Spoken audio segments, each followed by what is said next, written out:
درود پاک پڑھنے اللہم صلی علی سیدنا و مولانا محمد معدن الجود والکرم وعلی آلہ وصحبہ وبارک وسلم صلاۃ و سلام علیک یا نبی اللہ۔ امامہ شریف کا بیان۔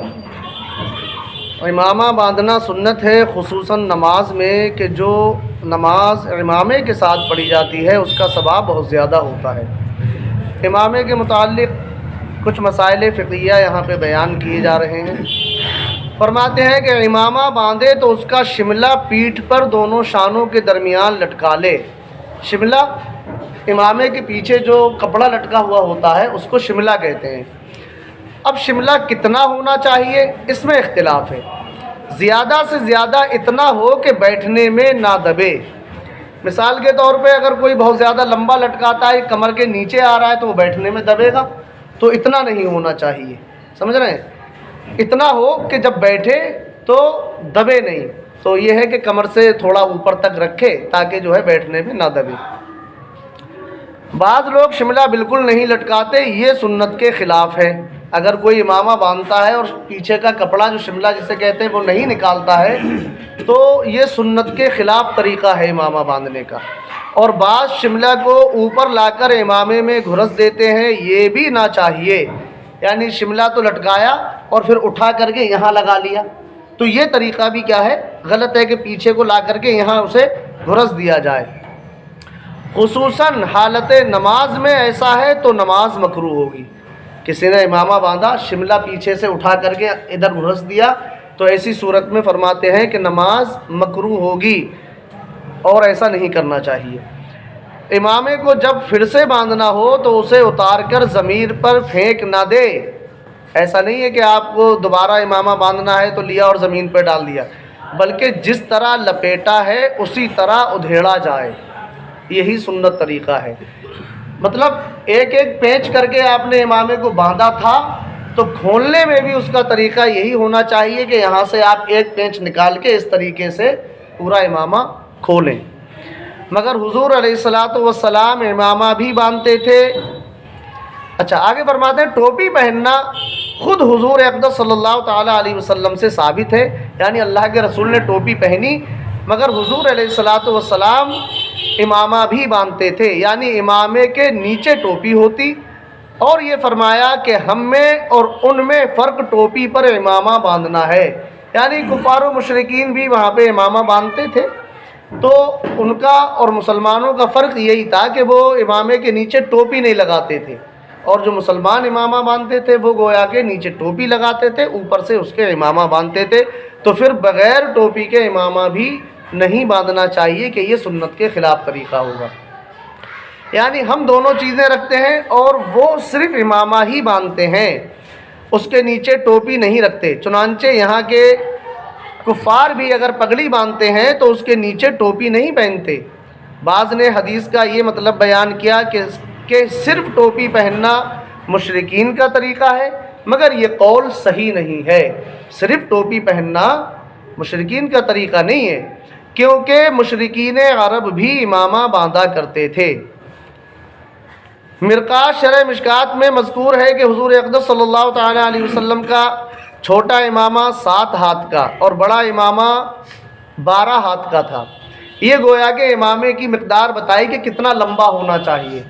تو حدیث سے جیسا کہ ثابت ہے اللہ کے رسول کا جو چھوٹا امامہ تھا وہ 7 ہاتھ اور جو بڑا امامہ تھا وہ 12 ہاتھ۔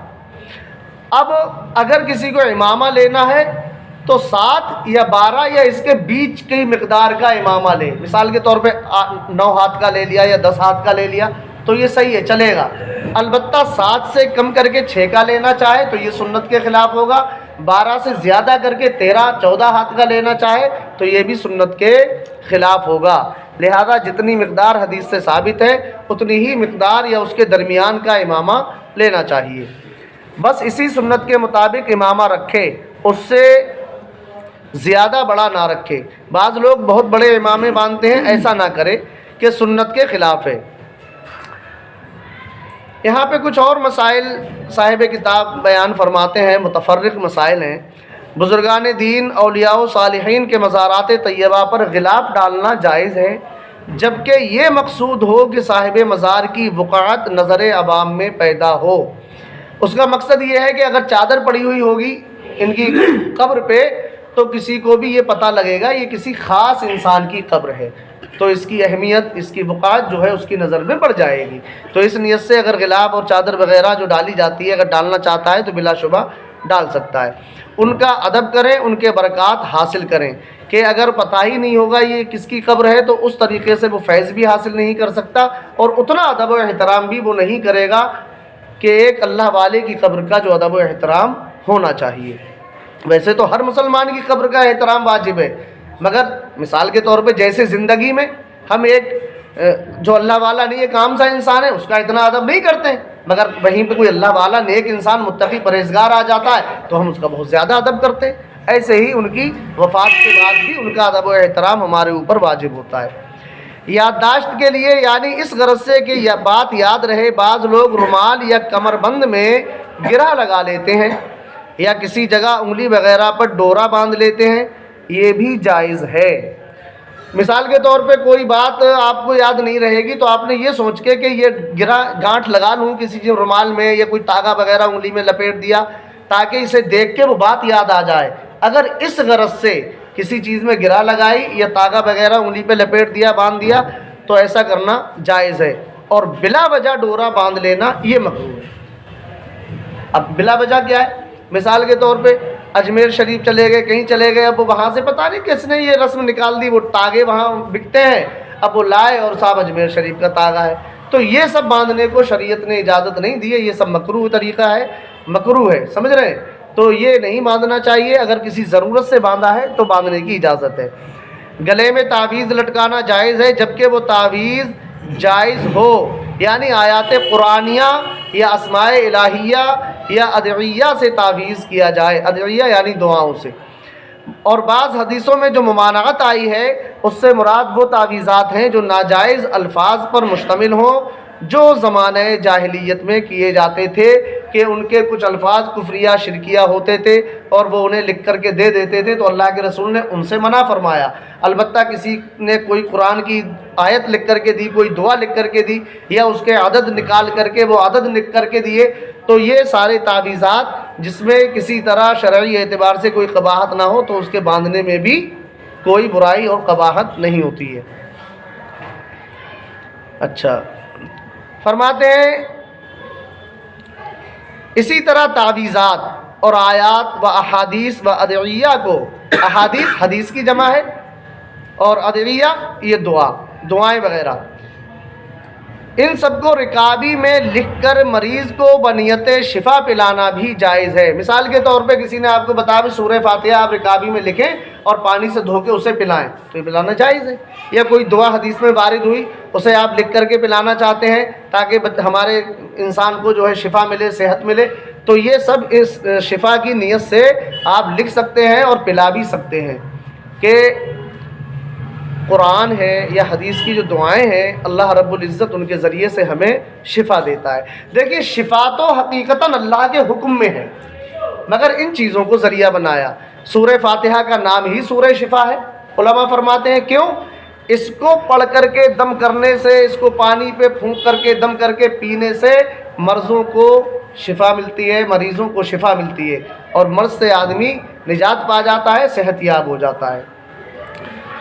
اچھا، یہ بہت اہم مسئلہ ہے، اسے بھی ذہن نشی کر لیں۔ بچھونے یا مصلے پر کچھ لکھا ہوا ہو تو اس کو استعمال کرنا ناجائز ہے۔ آپ کا لیٹنے کا بستر ہے، اس پہ یا پھر مصلی وغیرہ ہے، اس پہ کچھ لکھا ہوا ہے، وہیں پہ آپ کھڑے ہو رہے ہیں، سمجھ رہے ہیں؟ تو ان چیزوں کا استعمال کرنا، مصلی ہو یا بچھونا، یہ جائز نہیں۔ یہ عبارت اس کی بناوٹ میں ہو یا کاڑی گئی ہو یا روشنائی سے لکھی ہو، اگرچہ حروف مفردہ لکھے ہوں، مثال کے طور پہ کہیں الف، کہیں با، کہیں تا لکھا ہوا ہے، حروف مفردات کا بھی ادب کرنا واجب ہے، سمجھ رہے ہیں؟ کیونکہ حروف مفردہ کا بھی احترام ہے۔ اکثر دسترخوان پر عبارت لکھی ہوتی ہے، دیکھا ہوگا آپ لوگوں نے کہیں نہ کہیں ضرور دیکھا ہوگا، دسترخوان جو ہوتے ہیں لکھے ہوئے ہوتے ہیں، روشنائی سے ہی لکھا ہوا ہوتا ہے، اس پہ پرنٹ ہوتا ہے وہ۔ فرماتے ہیں تو ایسے دسترخوانوں کو استعمال میں لانا، ان پر کھانا نہ چاہیے۔ بعض لوگوں کے تکیوں پر اشعار لکھے ہوتے ہیں، خاص کر کے شادی کے جو تکیے ہوتے ہیں، شادی میں جہیز میں جو جاتے ہیں، تو ان پہ کڑھائی کر کے شعر لکھ دیے جاتے ہیں. فرماتے ہیں کہ ان کا بھی استعمال نہیں کرنا چاہیے کہ حروف کی بے حرمتی ہوتی ہے. بعض کاشتکار اپنے کھیتوں میں کپڑا لپیٹ کر کسی لکڑی پر لگا دیتے ہیں. اس سے مقصود نظر بد سے کھیتوں کو بچانا ہوتا ہے، کیونکہ دیکھنے والے کی نظر پہلے اس پر پڑے گی، اس کے بعد زراعت پر پڑے گی یعنی کھیتی پر پڑے گی، اور اس صورت میں زراعت کو نظر نہیں لگے گی. ایسا کرنا ناجائز نہیں، کیونکہ نظر کا لگنا صحیح ہے، احادیث سے ثابت ہے، اس کا انکار نہیں کیا جا سکتا. حدیث میں ہے کہ جب اپنے یا کسی مسلمان بھائی کی چیز دیکھے اور پسند آئے تو برکت کی دعا کرے، یہ کہے تبارک اللہ احسن الخالقین اللہم بارک فیہ، یا اردو میں یہ کہہ دے اللہ برکت دے. اس طرح کہنے سے نظر نہیں لگے گی. سمجھ رہے ہیں؟ اگر آپ برکت کی دعا دے دیں گے تو انشاءاللہ وہ نظر بد سے محفوظ رہے گا. لہذا جب بھی کسی کی کوئی چیز پسند آئے تو بارک اللہ، تبارک اللہ، یا پھر اللہم بارک فیہ، یا پھر اللہ اس میں برکت دے، اس طریقے کے جملے بول دیں، ماشاء اللہ کہہ دیں، تو انشاءاللہ نظر بد سے وہ محفوظ رہے گا. صلی اللہ علیہ نبی الرحیم وعلی آلہ وصحبہ.